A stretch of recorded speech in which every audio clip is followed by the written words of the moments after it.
What item level do you think is appropriate for tins as holy? Sitting at 200 and haven't tried yet.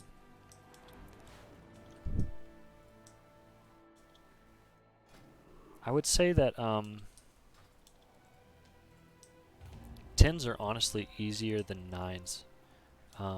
If you manage your mana pretty well, leading up to a prideful, and you're using, especially if you're working on gearing and stuff like that, if you're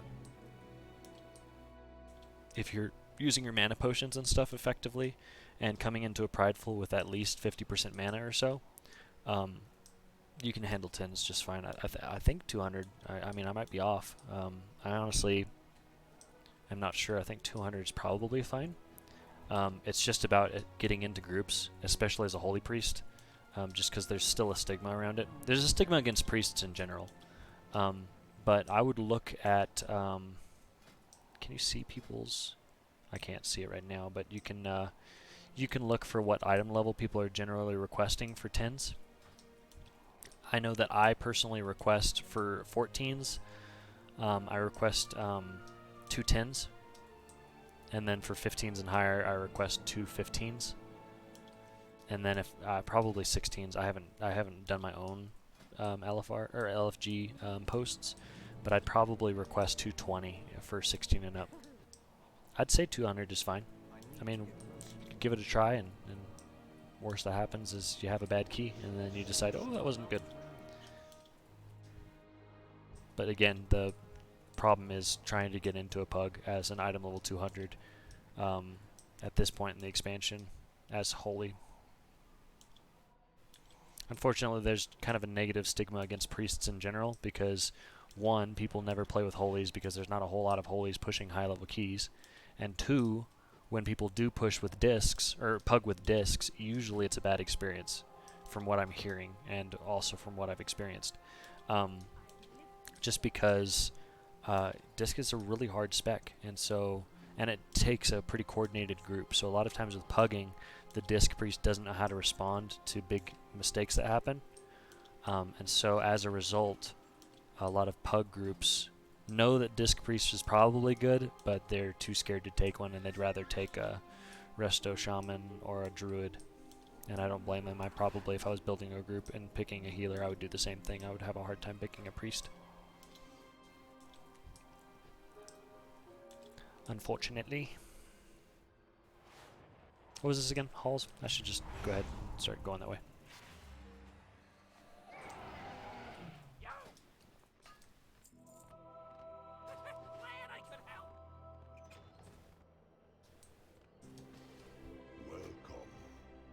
What conduits do I run on most Mythic Plus keys?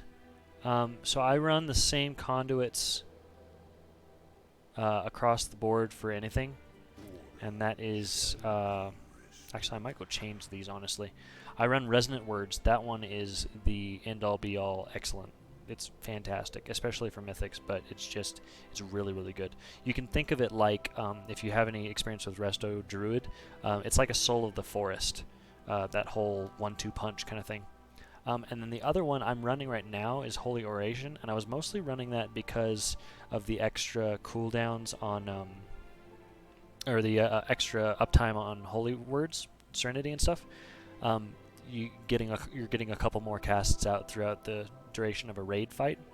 But honestly, I think I'm going to switch to Lasting Spirit. I'm actually going to go do that now. This is probably better for raiding, I will say that. But for Mythics, Lasting Spirit is better because it gives your Guardian Spirit a 2-second longer duration. Yeah, that's nice. That's pretty good. But at my current level for the conduit, it increases it by 18%, healing by 18%. So that means it's going up from a 60% healing taken increase up to almost 80% over the course of 12 seconds on a 1-minute cooldown. So that's really good. I'm actually going to swap. And then also, this is the go-to talent for Sun King Salvation in raids, because the whole reason you run a Holy Priest for Sun King Salvation is for Guardian Spirit. So having it last 2 seconds longer, and then also helping Kael'thas increase healing received by 78% instead of 60%. It's really good. So, thank you for reminding me. I'm going to swap. So, to answer your question, concisely, it's Resonant Words. I run Translucent Image for the extra damage reduction on myself. Lasting Spirit. And then, since I'm running Marileth, I have an extra defense. I run Light's Inspiration just for an extra little bit of heal when I cast Desperate Prayer. And I run Marileth when I'm Necrolord because of the extra survivability is really nice. Once you hit 50% health, you gain a nice shield, which is really good.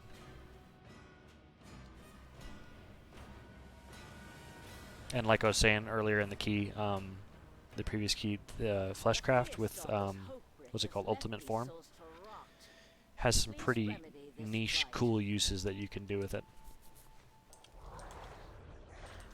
if you use it preemptively. Or like, for example, if you're getting targeted by some kind of big single target damage, like let's say in the second boss of Spires of Ascension, if you're getting targeted by the bleed from Ventuniax, then Fleshcraft can be really good.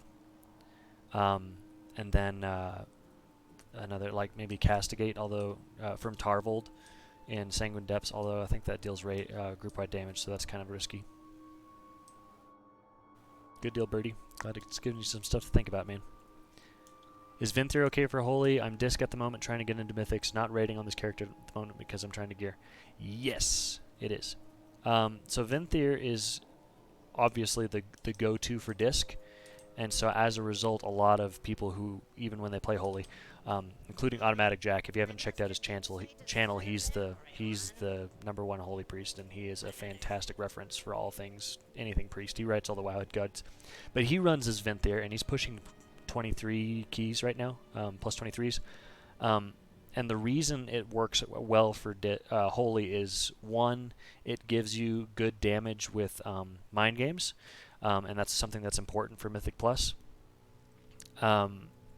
Two, Draven Soulbind is really, really nice for, one, the extra Fortitude, the extra Intellect, but also anytime anybody in your group casts a movement ability, you gain like 30% movement speed, or up to 30% movement speed, and that's really strong because Holy's so slow.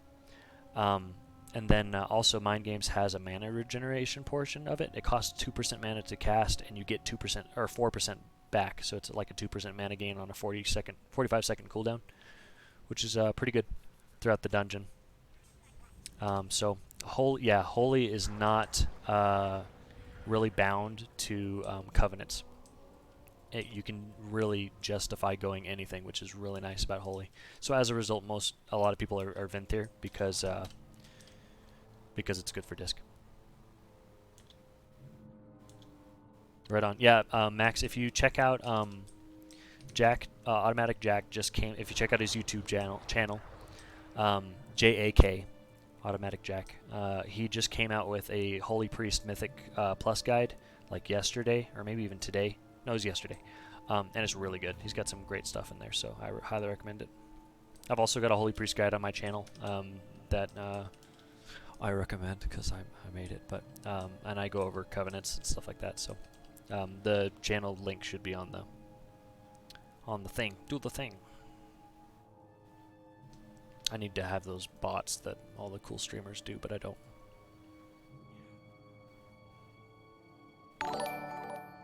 Thanks for the follow, Max. Welcome, dude. Welcome, welcome. Still pretty new to streaming. I did a little bit like on StarCraft and stuff, and had like one viewer or none, and I just go back and watch myself for improvement and stuff. So Shadowlands, as of maybe like a month and a half, maybe 2 months ago, has been my step into streaming. So appreciate the support, man.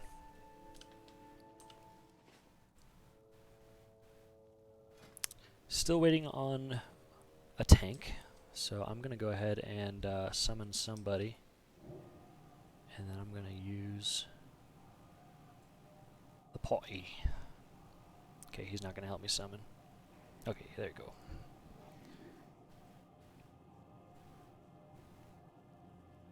I personally am probably going to go. Currently, I'm Necrolord. I've swapped around. I've been every Covenant. I swap about every minute, or every minute. That'd be a lot.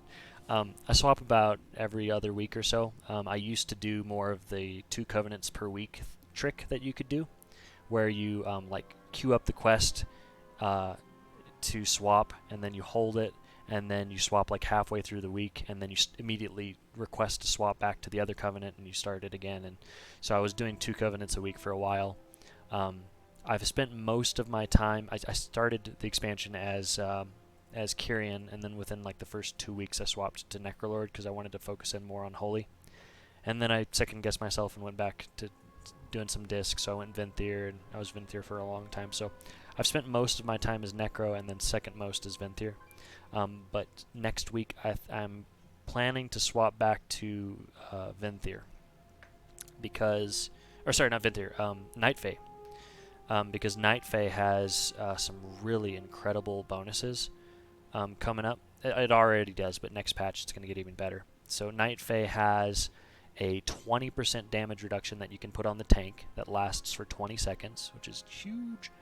100% cooldown reduction that you can put on somebody that recharges their biggest ability.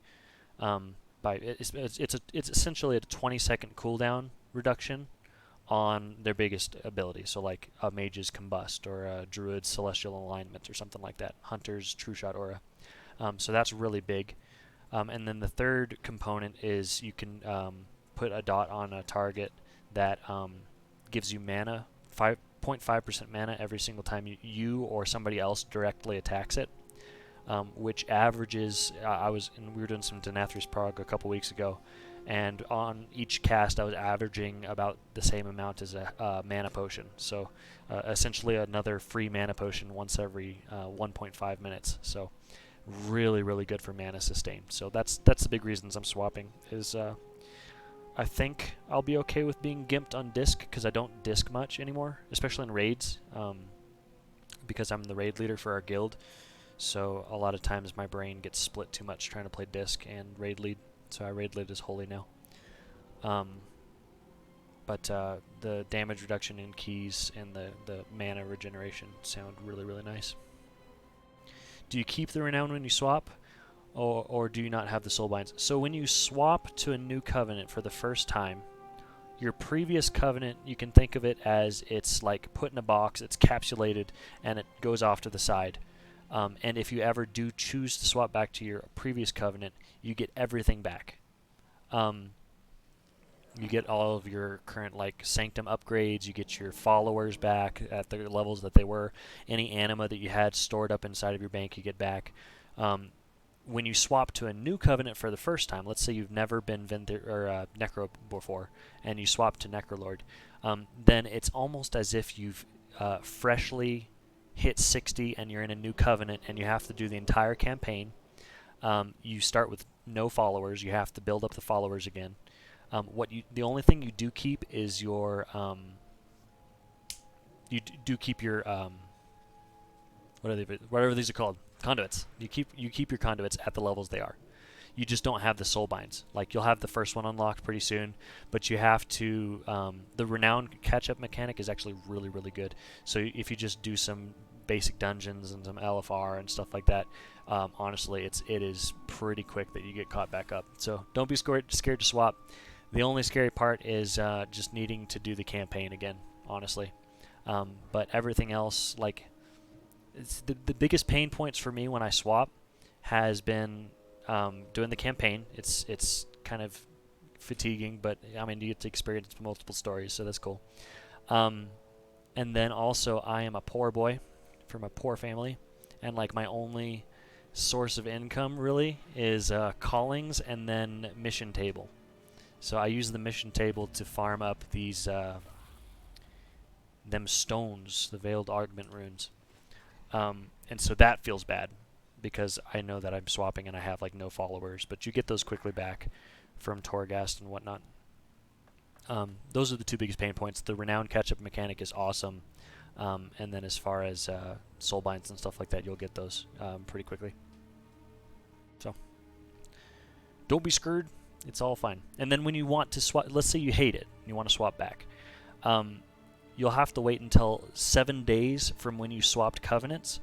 But what you can, after 7 days of swapping to a new covenant, then what you'll do is you'll request to rejoin the previous covenant, and they'll give you this quest right here: prove your worth. You must complete tasks in whatever zone for whatever covenant that you're trying to swap to. And essentially, you can max this. It's a bar quest. You can max it out with 2 normal dungeons and 1 world quest. So it's really quick to do. And then you turn in the quest, and they say, give us time to think about it. We'll get back with you. And then after Tuesday reset, then you get another quest that has a different name, but it's literally the exact same thing. You do 2 dungeons and 1 world quest. You turn it in, boom, you're your previous covenant, and you get everything back. So it's really nice. On the fence about joining Night Fae because you have a druid there already, but what you're explaining, it sounds too good. What % heals do you think Unholy Nova really does over the course of the dungeon? It doesn't. You don't take Unholy... Well, I'm sure it does more than I'm giving it credit for, but I honestly don't think of Unholy Nova for the healing. It is... Do I have... Hold on, let's see here. No, stop it. Overall data. Okay, let's look. Over the entire last dungeon, Unholy Transfusion dealt less than 1% of my healing, and regular Unholy Nova dealt 1% of my healing. So nothing. The reason that you take Unholy Nova is this right here. Look at look at this. Overall, my damage for the entire dungeon, 40% of it was that fail bloody javelin that I did. That dealt 41% of my damage for the entire dungeon. That's really sad. So it's kind of skewed, but it's still Unholy Transfusion, the dot component of Unholy Nova, is by far my top damage. So the reason that you take Necrolord is for the damage that it provides. That's really nice. You also take it for this extra survivability. So in dungeons, Marileth is really nice because of this right here, Oozes Frictionless Coating. When you hit 50% health, you get a shield for 15% of your health, and that can happen at once every 30 seconds, so just about every single pull. That's really, really strong because Holy Priest has 2 big clear holes, well, 3 big clear holes. One is survivability. Priests die like crazy unless you're Shadow Priest.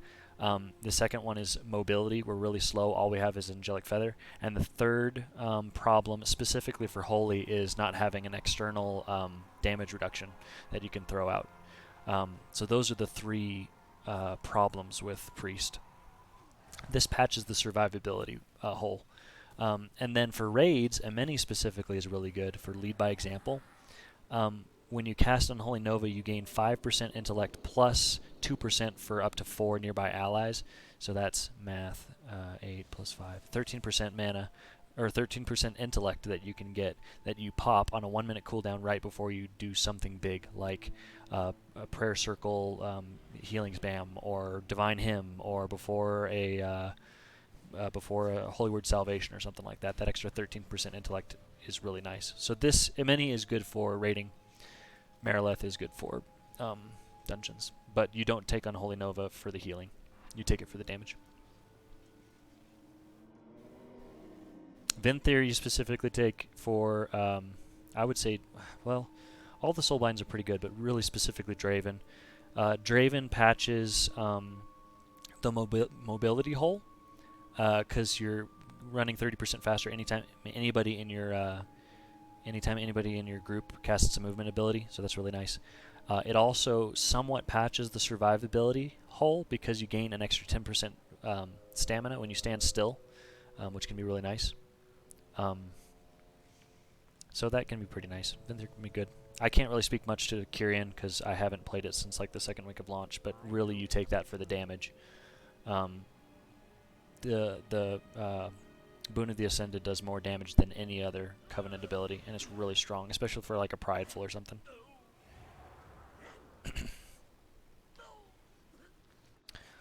So, apparently there's no tanks in the game right now, except for that one.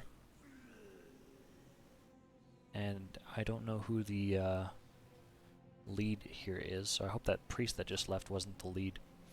Night Fae will have the damage reduction and the movement with Flicker. Yeah.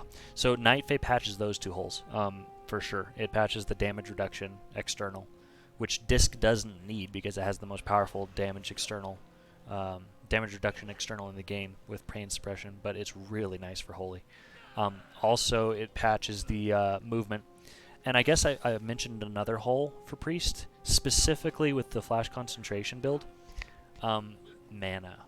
Mana is you're pretty mana hungry with Flash Concentration if you're not careful. That's one of the reasons that Harmonious Apparatus is nice, is because it has great throughput because it allows you to not run Trail of Light. Instead, you run Enlightenment.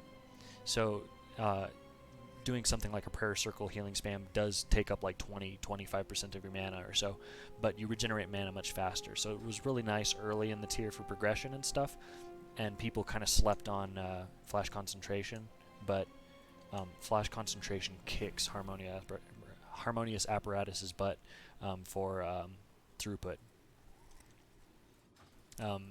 Mathematically, it heals for so much more because you figure your actual heal. Let me stack this up real quick and show you. So my heal is now healing for 6,233 on a 1.3 second cast. That's really, really strong. And you also figure that Trail of Light increases that throughput by 35%. If you're perfectly casting and blanketing and 35% is going on to a previous target, that means that it's not just 15% stronger, you're also gaining an extra 35% value from it for free, which is really, really strong. So this, like, Harmonious Apparatus can't compete with that level of throughput. But the problem is it just makes you really mana hungry. So Night Fae does kind of patch that as well.